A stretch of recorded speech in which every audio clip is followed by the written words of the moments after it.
सद्गुरु, मैंने common entrance exam में पहला स्थान पाने और यहाँ पहुँचने के लिए बहुत मेहनत की है।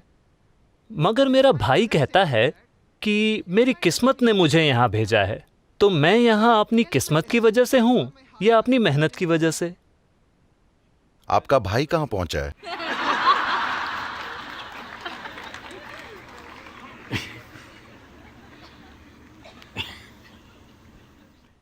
देखिए, आमतौर पर जिसे लोग किस्मत कहते हैं,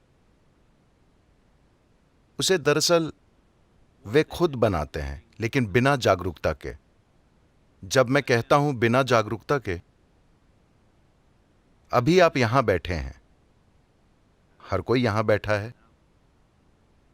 इस शरीर के अंदर भौतिक गतिविधि चल रही है, मानसिक प्रक्रिया भी है, भावनाएं भी चालू हैं और जीवन ऊर्जाएं तो सक्रिय हैं ही। वे हर पल हजारों सूचनाएं ग्रहण कर रहे हैं, चाहे आप जागरूक हों या ना हो।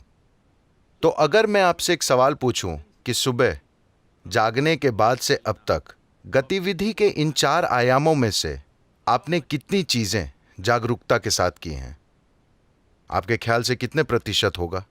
कुछ चीजें। कितने प्रतिशत होगा? 25%। आप बहुत ही दरिया दिल इंसान हैं। ये 1% से भी कम है। अगर आप वहां से वहां तक चलें, यहां 20-25 तरह की महकें होंगी जिसके प्रति आप जागरूक नहीं हैं, मगर शरीर उसे पहचानता और दर्ज करता है।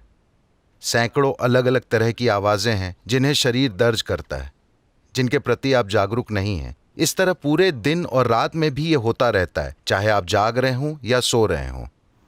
When you are only conscious of less than 1% of your activity, definitely life will look like an accident. जब आप अपनी गतिविधि के 1% से भी कम हिस्से के प्रति जागरूक हैं, तो जीवन एक संयोग की तरह ही लगेगा। जब 99% चीजें आप अनजाने में करते हैं, बिना जागरूकता के, तो निश्चित रूप से जीवन संयोग की तरह ही लगेगा। अगर ये संयोग, मान लीजिए कि कोई सड़क पर गिरा और उसके सिर पर चोट लग गई, उसके बाद अचानक उनका गणित अपने आप बहुत ही शानदार हो गया, मगर यह सिर्फ एक घटना थी। हजारों दूसरे लोग, उनका सर फूटने के बाद वे कभी ठीक नहीं हो पाए, या मर गए, या जो बच गए वे काफी बुरी हालत में जिए। तो संयोग से भाग्यशाली होना जीने का तरीका नहीं है। जब भी कोई सुखद संयोग होता है तो हम इसे किस्मत कह देते हैं। कुछ लोग ये भी कहते हैं कि भगवान मेरी मदद कर रहा है। आपने उनके साथ कब पार्टनरशिप कर ली, मुझे नहीं पता। तो मैं आपको एक कहानी सुनाऊं, चलेगा? एक बार शर्लॉक होम्स, आप शर्लॉक होम्स को जानते हैं? होम्स और वॉटसन कैंपिंग के लिए गए और सुबह सुबह 3:30 बजे शर्लॉक होम्स ने वॉटसन को हिलाया। उसने आंखें खोली। क्या हुआ? तुम्हें क्या दिख रहा है? मुझे साफ आसमान और सितारे दिख रहे हैं।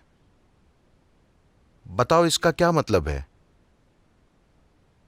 वो बोला, इसका मतलब है कि कल बढ़िया धूप निकलेगी। तुम्हारे लिए इसका क्या मतलब है? इसका मतलब है कि किसी ने हमारा टेंट चुरा लिया है।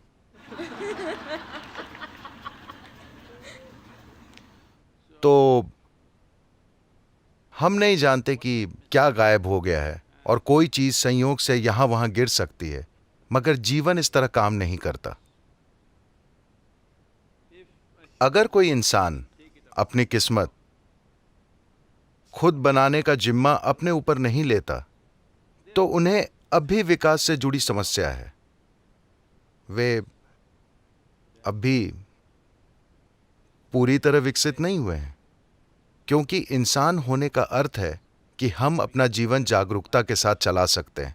इंसान होने का अर्थ यह है कि हम अपना जीवन जैसे चाहें बना सकते हैं।